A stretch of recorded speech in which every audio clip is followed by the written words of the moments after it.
Hello and welcome. I'm your grumpy guide to all things gaming, the OGGM. It is 1 o'clock. It is the 22nd day of March 2021. And you might be wondering why I have this in my hand.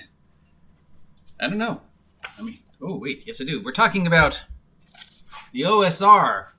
Because if you had the chance to tune in to yesterday's episode of Legion of Myths Open Podcast, we discussed the OSR, and is it a force for good, or is it just a bunch of old nostalgic farts trying to hold on to unimagined way the game used to be, and we're actually holding the hobby back as it moves forward to its new new evolution of whatever the fuck it is now. And we all had answers, and most of us agreed that it was a generally force of good, but at the end, our host, Max, said that none of us really answered the question. So I'm going to address the question again. Is the OSR a force for good? I mean, like, are we talking Justice League force of good? You know, Avengers force of good? Doctor Who force of good? Or just the fact that it's a very positive alternative to 5th edition Dungeons & Dragons and things trying to grab onto the 5th edition coattails? I suppose. Support me, water. So yeah, I just got second vaccine. The arm hurts a little. I'm kind of lightheaded, but other than that, no side effects, but it could take a couple hours. I'm not really feeling anything yet, just a little lightheaded. All right, so first, what is the OSR? I don't know. Everybody has their own definition. It depends what you think OSR means. OSR could be old school Renaissance, old school role-playing, or old school revival. And generally, it refers to things like this. Games that are trying to emulate older games or bring older games that may not be people aware of to the current market. And yes, a lot of them are Dungeons & Dragons retro clones, because when the OGL came out, it allowed a lot of us to go, wow, I remember this great game. I can't find it on the shelves anymore, but thanks to the OGL and, SRD, I can remake this game and make people aware of it. So yes, this nostalgia does play a big part of it. And just more importantly, bringing older, lesser-known games and lesser-known iterations of Dungeons & Dragons to the forefront. And at current count, there's like almost 700 OSR retro clone games currently in publication. And not all of them are D&D retro clones. A lot of them try to recapture the glory days of 1st edition, 2nd edition, Advanced Dungeons & Dragons. But there are retro clones, OSR games that are other games. There's Phase Rip, which is an OSR retro clone of the original Marvel, and it's one of the only ways you can get the rules, other than the fact that they're free online. So, old school revival, old school Renaissance, old school role-playing. 3 different terms, 3 different ways to approach the medium. In the response to, is it a force for good? Then obviously, yes, it is, because it allows previous editions of the game, of games, Marvel, Cyberpunk, Battle Lords of the 21st Century, Earth Dawn, whatever, or older, BX Dungeons & Dragons, for Blue Box Dungeons & Dragons, White Book Dungeons & Dragons, to be made available to people today. It's very difficult to find a lot of these games that are being retro cloned, that fall under the OSR. So that's the revival part. It's people playing the older editions of the games, people playing Villains and Vigilantes 2nd edition, people playing Advanced Dungeons and Dragons again, and also it's the regeneration, the revival of being able to take a older copy of a game that maybe somebody can't find anymore and then make it available to the public. And maybe, fix a few of the mistakes, like, instead of THACO, coming up with a better, picking a more modern system for stuff like that, or, changing the armor class. So all that, like, what, my armor class is -4, that's bad. No, -4 is good. Maybe stream. I mean, there's lots of, each one has their own little change.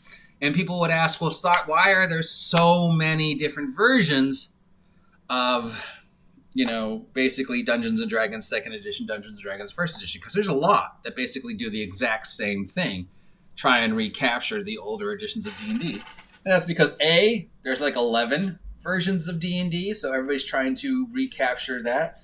B, it's trying to make those old rules more accessible to current generation of players. C, everybody has their own take. Everybody has their own nostalgia of the way they think they played it.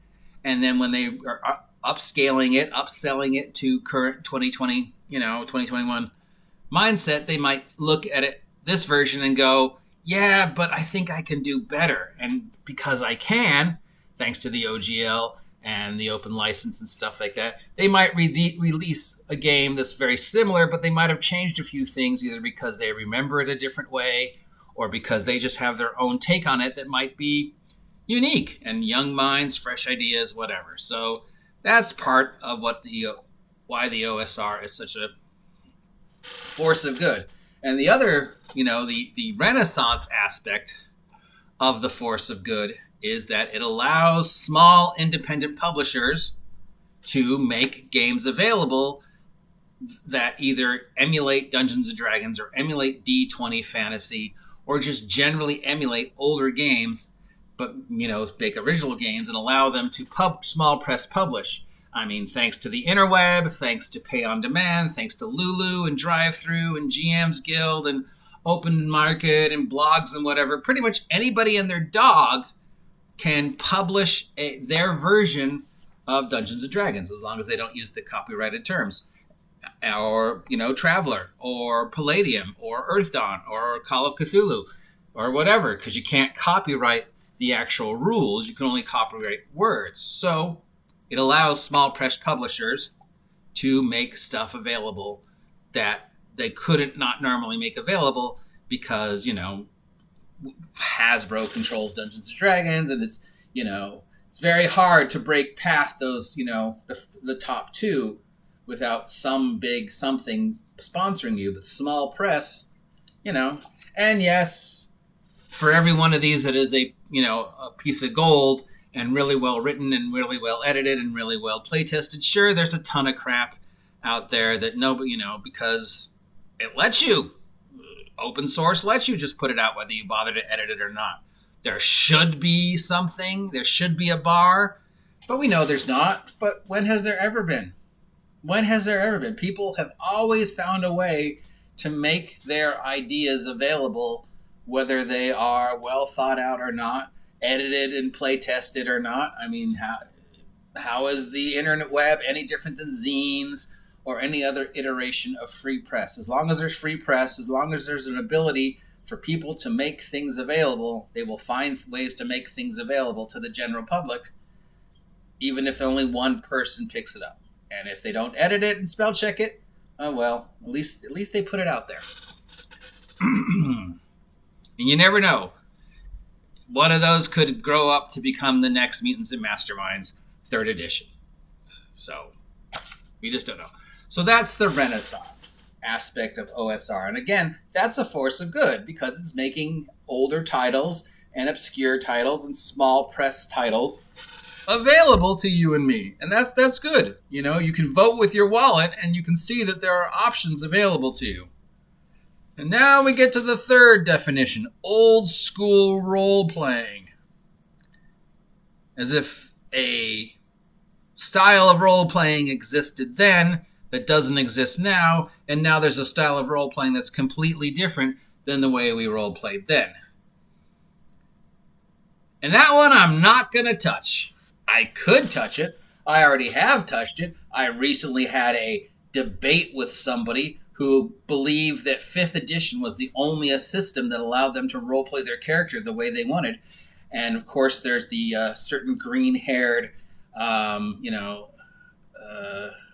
hyper pixie dream girl, who went online and said that 5th edition allows you to play suboptimal characters, and older players like myself never played suboptimal characters. We always played the most optimal characters, every edition, every game, which is, of course, total bullshit, because nowhere does it say how you're supposed to play your character.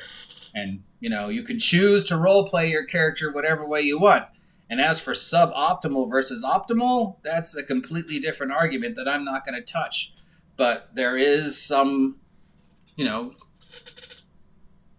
concern, some controversy over old school role playing and how people who role played in every edition before 4th, and then how people who role play after 4th, and especially how people role play post Critical Role, and how maybe our way and their way aren't the same. And of course they're not the same, but there's no wrong way. So whatever, as long as people are having fun, there's, old school role playing. That doesn't mean anything, because I've played in hundreds of games with hundreds of different people all over the world, and I can tell you without a shadow of doubt, no two of them are the same.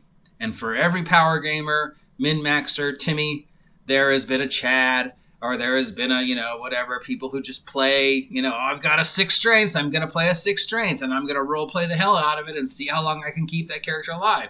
And I've said it before, I've said it again, my all-time favorite character in TJ Storm's 15-year-long D&D campaign, shout out to TJ Storm, who plays Godzilla, by the way, had crappy stats. It was a 6 strength, 8 wisdom. The guy should have died. Started the game with 1 hit point, but somehow he lived to 8th level. Mostly on just sheer determination and wackiness. So, yeah, there's no right way or wrong way. There's no our way or your way. You need to get off your little high horse, you pixie dream girl, and stop saying, oh, we played... whatever. So old school role playing, that doesn't mean anything. It is a force, so let's get back on topic, because obviously that's going to upset somebody. The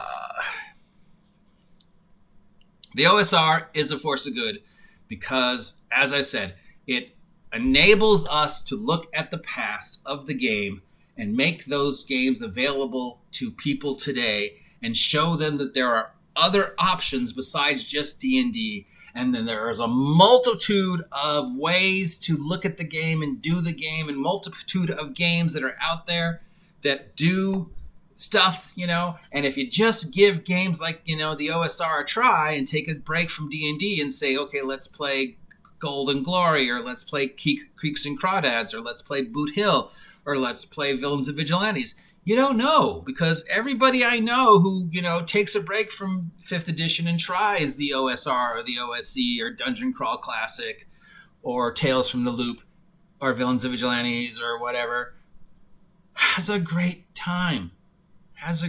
So yes, Santa, yes, Virginia, there is a Santa Claus, and yes, Max, the OSR is a force of good. Hopefully that helped. We've got plenty of more things to talk about this week, including the us versus them, and oh my god, it just never ends. I will talk to you later. If you appreciate this content, take a moment and subscribe if you haven't subscribed yet. Remember, 400 subs wins a gift package, including this, and if we hit 500 subs by August 4th, we'll do something crazy, usually involving eating something really, really spicy. Until next time, I'm your grumpy guide to all things gaming. Now get off my lawn.